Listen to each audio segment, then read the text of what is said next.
Hello everyone, आज हम start करेंगे हमारा न्यू चैप्टर एसएचएम यानी सिंपल हार्मोनिक मोशन।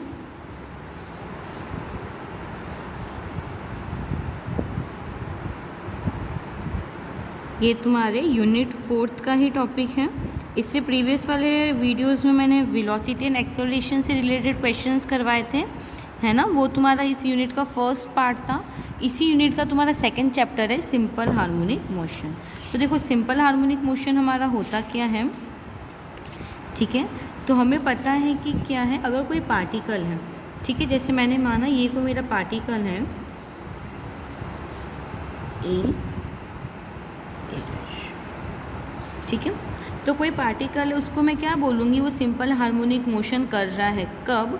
अगर वो इस तरीके से मूव करता है किसी भी स्ट्रेट लाइन पे, ये स्ट्रेट लाइन है, इसके अलोंग किसी भी पार्टिकल का मोशन क्या कहलाएगा, मेरा सिंपल हार्मोनिक मोशन कहलाएगा। अगर जो इसका एक्सेलरेशन है वो क्या होगा, हमेशा डायरेक्टेड होगा टुवार्ड्स द फिक्स पॉइंट, ठीक है। ये तुम्हारा फिक्स पॉइंट है लाइन पर P।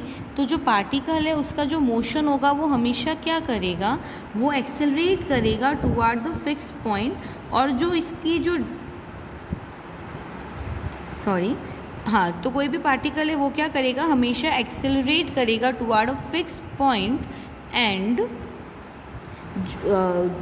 उसका जो डिस्टेंस होगा वो क्या होगा, प्रोपोर्शनल होगा इस फिक्स पॉइंट से। यानी जो उसका एक्सेलरेशन है वो क्या होगा, प्रोपोर्शनल होगा टू अ डिस्टेंस। मैंने माना ये डिस्टेंस है x, ये तुम्हारा पॉइंट है P।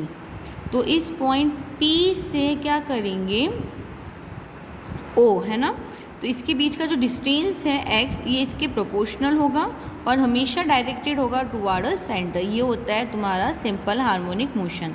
इसकी डेफिनेशन लिखवा देती हूँ मैं। डेफिनेशन क्या है मेरी, कि a particle is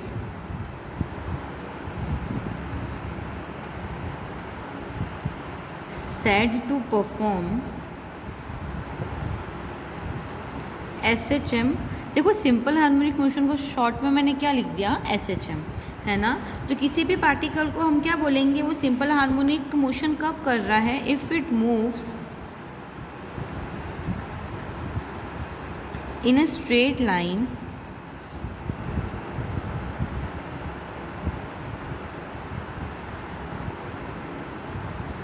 such that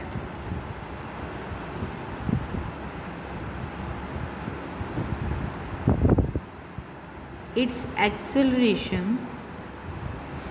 is always directed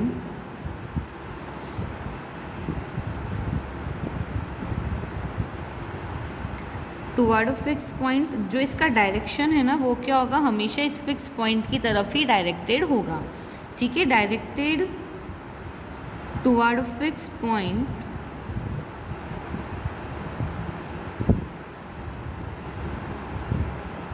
in the line. और क्या होगा, प्रोपोर्शनल होगा to the distance of a particle from a fix point. ये तुम्हारा क्या था, ये तुम्हारा फिक्स पॉइंट था। तो इस फिक्स पॉइंट से इस पार्टिकल का जो डिस्टेंस है, यानी मैंने माना इसके बीच का डिस्टेंस x है, तो उसके डायरेक्टली प्रोपोर्शनल होगा। ये चीज़ क्लियर हुई, लिख लेते हैं। And is proportional to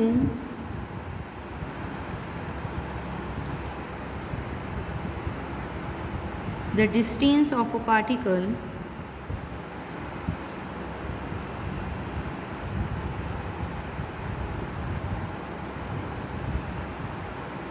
from the fixed point। अच्छा, ये जो मेरा फिक्स पॉइंट है ना, इस फिक्स पॉइंट को हम क्या बोलते हैं, centre of a motion, which is called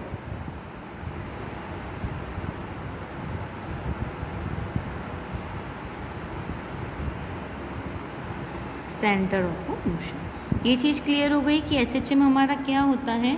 SHM मेरा मूवमेंट ऑफ अ पार्टिकल है along a straight line such that जो इसका एक्सेलरेशन है वो हमेशा डायरेक्टेड होगा टुवर्ड अ फिक्स पॉइंट और डायरेक्टली प्रोपोर्शनल होगा to the distance between fix point, यानी जो तुम्हारा सेंटर ऑफ मोशन है और उस पार्टिकल के बीच का डिस्टेंस। तो इसको देखो, मैं इस तरीके से लिख सकती हूँ, जैसे मैंने माना ये क्या है, OP, P क्या है, पोजीशन है पार्टिकल की एट एनी टाइम T, ओ मेरा क्या है, फिक्स पॉइंट है यानी सेंटर ऑफ मोशन है। तो इसके लिए मान लो let O P equal to x, यानी ये जो डिस्टेंस लिए मैंने फिक्स पॉइंट ओ और पार्टिकल की पोजीशन पी, इनके बीच का डिस्टेंस एक्स मान लूँ, तो इसका एक्सेलरेशन क्या होगा, डायरेक्टली प्रोपोर्शनल होगा एक्स के। भाई डेफिनेशन के अकॉर्डिंग तो यही है ना कि क्या डायरेक्टली प्रोपोर्शनल होगा एक्स के इस डिस्टेंस के, यानी इट्स एक्सेलरेशन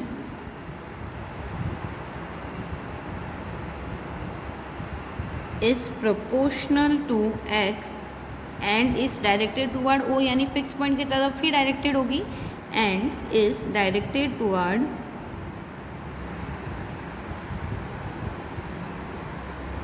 ओ। यहाँ तक समझ में आया। यानी देखो एक्सेलरेशन तुम्हारा क्या होता है, डिस्टेंस का डबल डिफ्रेंशिएशन ही तो होता है। तो ये तुम्हारा जो एक्सेलरेशन है वो किसके इक्वल हो जाएगा, ये तुम्हारा हो जाएगा माइनस म्यू एक्स। क्यों, देखो जो तुम्हारा एक्सेलरेशन है डायरेक्टली प्रोपोर्शनल होगा एक्स के, जब तुम प्रोपोर्शनल साइन हटाते हो तो एक कांस्टेंट लगता है। अच्छा नेगेटिव क्यों आएगा, क्योंकि उसकी डायरेक्शन क्या है, अपोजिट जा रही है टुवर्ड्स द क्या है, सेंटर ऑफ मोशन है, इसलिए तुम्हारा क्या लग जाएगा, माइनस म्यू एक कांस्टेंट लग जाएगा। तो लिख लो where mu is a constant.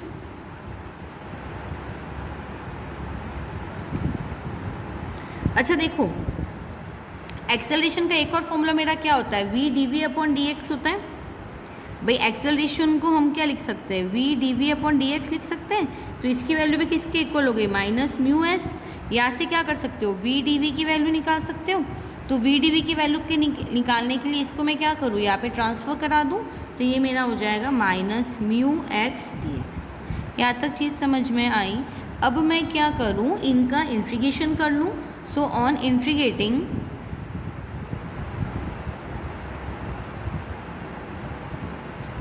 We have, देखो इसको इंटीग्रेट करेंगे ना तो मुझे क्या मिल जाएगा, इसका इंटीग्रेशन करोगे तो ये मेरा क्या हो जाएगा, वी स्क्वायर बाई टू, और उधर इंटीग्रेशन करोगे तो minus mu X square by two, plus एक तुम्हारा क्या लग जाएगा, कांस्टेंट लग जाएगा।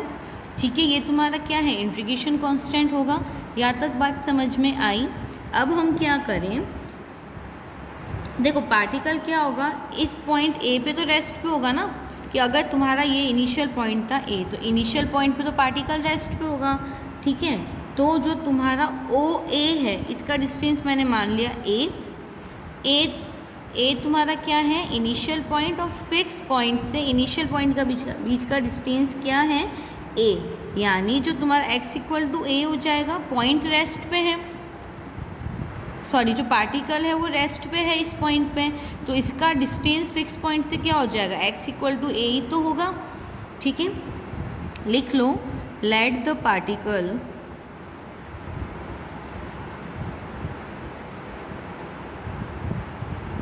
come to rest at A where OA equal to A है।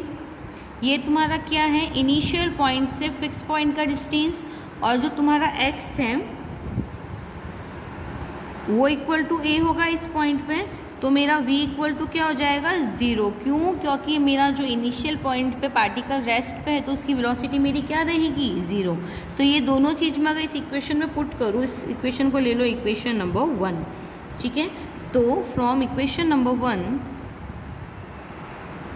देखो 0 upon two square 0 equal to minus mu A square by two plus c, यानी c की वैल्यू मेरे पास क्या आ जाएगी, mu A square by two आएगी। तो इस c की वैल्यू मैं इक्वेशन नंबर 1 में पुट कर लूँ, put equation number 2 in equation number 1। तो देखो तुम्हारे पास रिलेशन क्या आ जाएगा, ये हो जाएगा V square by two equal to minus mu X square by two plus mu A square by two. तीनों ही में से क्या करोगे, 2 कॉमन निकालो, दोनों साइड से कैंसिल आउट हो जाएगा, यानी वी स्क्वायर इक्वल टू क्या हो जाएगा, म्यू ए स्क्वायर माइनस एक्स स्क्वायर। ये तुम्हारे पास एक रिलेशन आ गया क्या, that V square equal to mu A square minus x square. यहाँ तक बात समझ में आई। अब मैं क्या करूँगी, ये देखो क्या है, velocity of a particle at a distance x from a centre of a force. ठीक है, ये तो मेरे पास उसका फॉर्मूला आ गया वेलोसिटी निकालने का। अब इसमें अगर मैं कुछ केसेस लगाऊँ, है ना, कुछ केसेस की बात करते हैं। तो देखो case number first, case first क्या है, let the particle start from rest A and move towards O. यानी देखो ये तुम्हारा मोशन था, SHF motion A dash A तुम्हारा क्या था, इनिशियल पॉइंट था, ओ तुम्हारा क्या था, फिक्स पॉइंट था, और ये तुम्हारा कोई पार्टिकल है पी। अब मैं क्या मान रही हूँ, जो पार्टिकल है उसका मोशन कहाँ से स्टार्ट हो रहा है, ए से स्टार्ट हो रहा है, यानी रेस्ट से स्टार्ट हो रहा है, और वो मूव कर रहा है टुवार्ड ए। यानी पार्टिकल कहाँ पे है, ए पॉइंट पे है, और वो किस साइड मूव कर रहा है, ओ की तरफ मूव कर रहा है। तो पहला केस क्या हो गया, let particle start from a rest, let the particle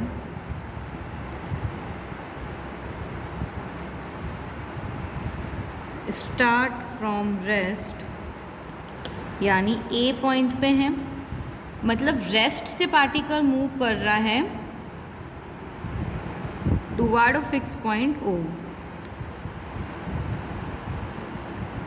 तो इस केस में देखो तुम्हारा जो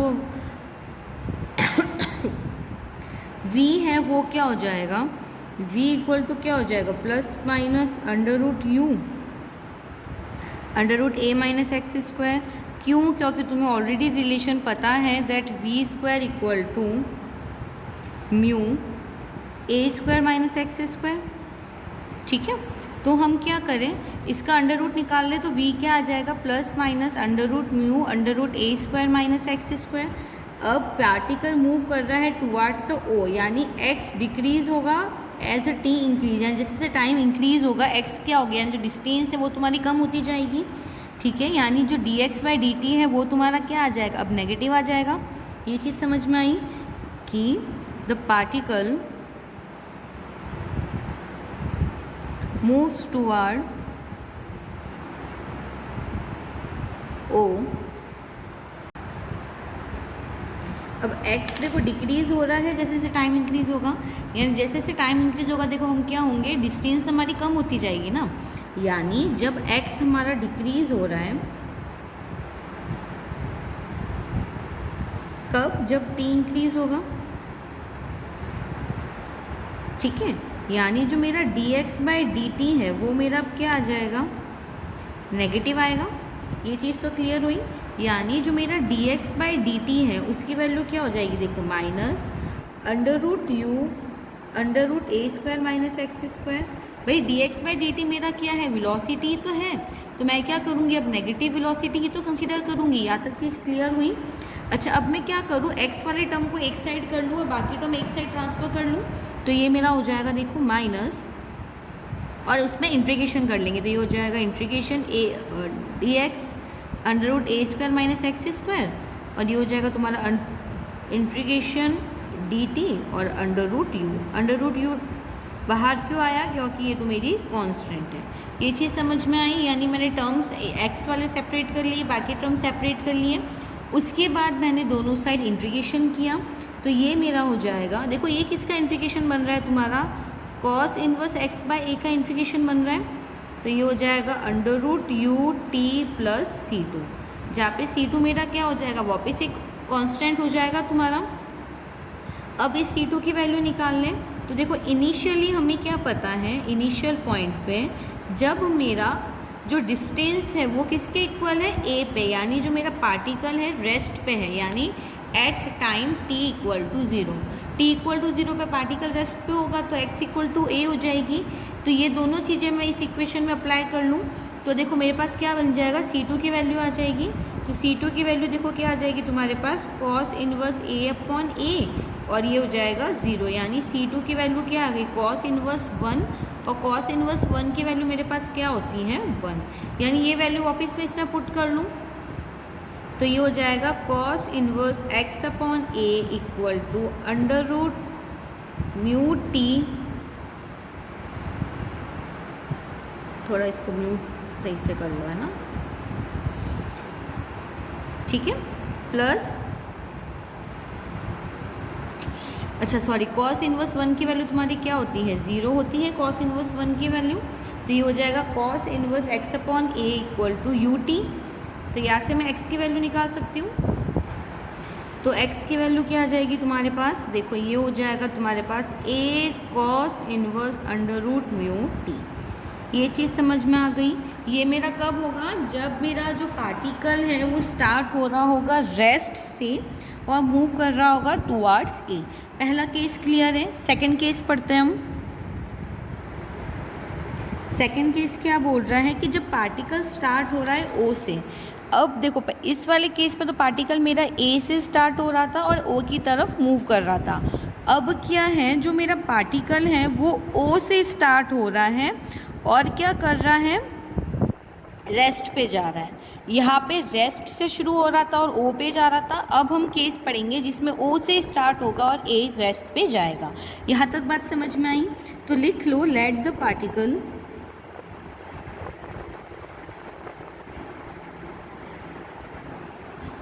start from O with some velocity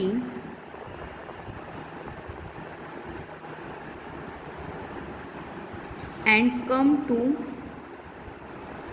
rest at A। ठीक है, तो हमारा पार्टिकल क्या कर रहा है, मूव कर रहा है टुवार्ड्स A।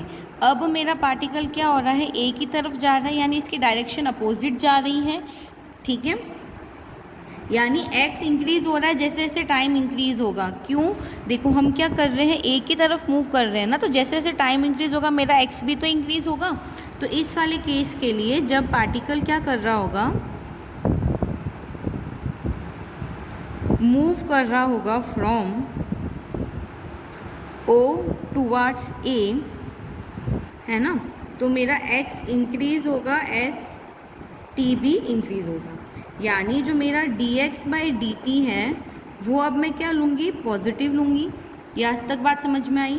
तो मुझे पता है, देखो v equal to dx by dt होता है, तो इसकी पॉजिटिव वैल्यू लूँगी तो ये क्या हो जाएगा, under root mu under root ए स्क्वायर माइनस एक्स स्क्वायर।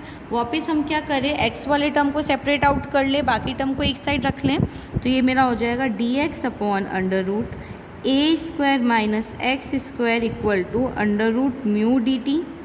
दोनों साइड में इंटीग्रेशन कर लूँ तो ये मेरा देखो क्या हो जाएगा, इंटीग्रेशन कर ले तो ये मेरा हो जाएगा sine inverse X upon A equal to under root mu T plus C3 कोई कांस्टेंट। ठीक है, ऊपर वाले में नेगेटिव था इसलिए क्या आ गया था, कॉस इनवर्स एक्स अपॉन ए। यहाँ पे पॉजिटिव की बात कर रही हूँ तो ये मेरा आ जाएगा sine inverse X upon A equal to under root mu T plus C3। यहाँ तक बात क्लियर हुई? अब मुझे इस कांस्टेंट की वैल्यू निकालनी है। ये मेरा इंटीग्रेशन कांस्टेंट था तो इसकी वैल्यू निकाल लेते हैं। तो इसकी वैल्यू कब निकालूंगी, इनिशियल पॉइंट पे निकाल लें। इनिशियली क्या था, देखो मेरा पार्टिकल O से स्टार्ट हो रहा था, है ना, यानी इनिशियली x इक्वल टू 0 था, मेरा 0 से स्टार्ट हो रहा है तो x इक्वल टू मेरा 0 रहेगा एंड t इक्वल टू क्या रहेगा, 0, क्योंकि इनिशियल टाइम की बात कर रही हूँ। इससे प्रीवियस वाले केस में क्या था, हम लोग पॉइंट A से स्टार्ट कर रहे थे, इसलिए मेरा जो डिस्टेंस था पार्टिकल और उसके बीच में वो x था। लेकिन इसमें अब मैं फिक्स पॉइंट से ही स्टार्ट कर रही हूँ, इसलिए इनिशियली जो मेरा डिस्टेंस है वो क्या हो जाएगा, मेरा 0। ये दोनों में माइनर सा डिफरेंस है, इसको एक बार समझ लेना अच्छे से। अब देखो x इक्वल टू 0 है, t इक्वल टू 0 है, दोनों ही वैल्यू में इस वाली इक्वेशन में पुट कर लूँ तो C3 मेरे पास क्या आ जाएगा, 0 आ जाएगा। वाई, बिकॉज साइन इनवर्स 0 की वैल्यू क्या हो जाती है तुम्हारी, 0। ये वाला टर्म भी पूरा क्या हो जाएगा, 0, यानी C3 की वैल्यू 0 आ गई।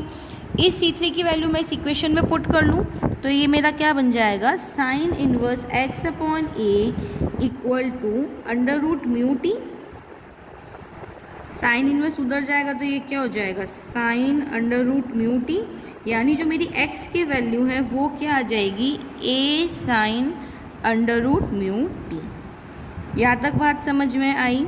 यानी अगर पार्टिकल मेरा A पॉइंट से स्टार्ट हो रहा है, रेस्ट से स्टार्ट हो रहा है और फिक्स पॉइंट की तरफ जा रहा है, इस केस में मेरा जो डिस्टेंस है वो क्या हो जाएगा, x इक्वल टू cos inverse under root mu T. और यही अगर मैं बात करूं कि जो मेरा पार्टिकल है वो क्या है, फिक्स पॉइंट से स्टार्ट हो रहा है कुछ वेलोसिटी के साथ और कहाँ पे जा रहा है, रेस्ट पॉइंट A पर जा रहा है, इस केस में मेरा x क्या हो जाएगा, a sine under root mu T.